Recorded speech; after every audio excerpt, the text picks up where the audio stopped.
And in Spain, citizens in Valencia took to the streets on Saturday to protest against the political management of the deadly floods that left 230 people dead. The large demonstration comes a month after the tragedy. Protesters rallied through the city center shouting "Mazón resign" in reference to the regional president of Valencia, Carlos Mazón. Local and union organizations called for the large demonstration under slogans like "Your negligence is our misfortune" and "Valencia is all of us."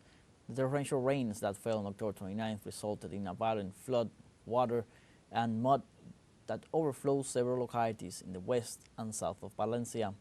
Victims criticized the regional executive for not warning citizens well in advance of the danger, as well as the late reaction of the administrations to deploy aid.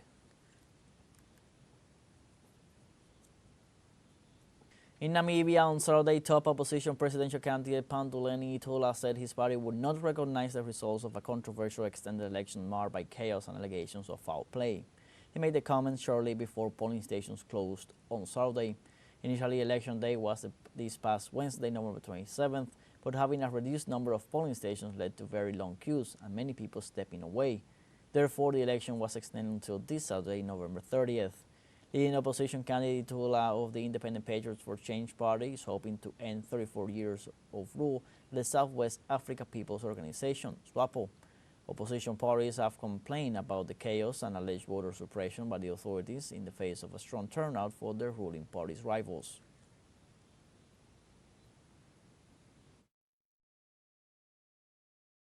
Reported by our legitimately registered representatives in various of the polling stations, we as IPC and the IPC leadership have reached an unshakable, principled decision to make a statement to the press and to the nation at large that we are people that believes in the rule of law, and we are principled in that regard.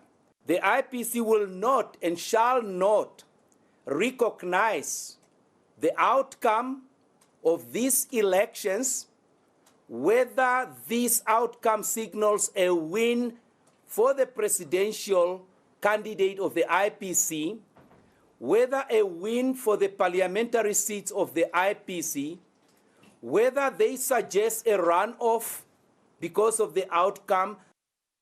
In Venezuela, the people, along with the army and the police, joined forces in a nationwide drill to defend the homeland.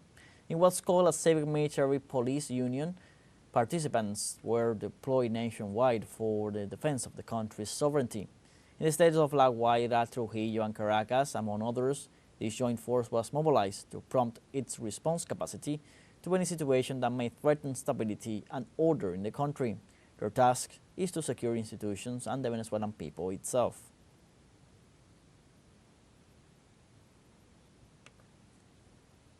Also in Venezuela, the 6th ALBA-TCP Tourism Ministers meeting was held as part of the 17th International Tourism Fair. The meeting took place in the state of Táchira and aimed at fostering tourism integration among member states and friends of the alliance. Participants agreed on simplifying procedures, harmonizing regulations, and creating incentives to facilitate tourism among ALBA-TCP countries, stressing that multi-destination and creating the bloc's tourism brand will allow to project the diversity and richness of this nation.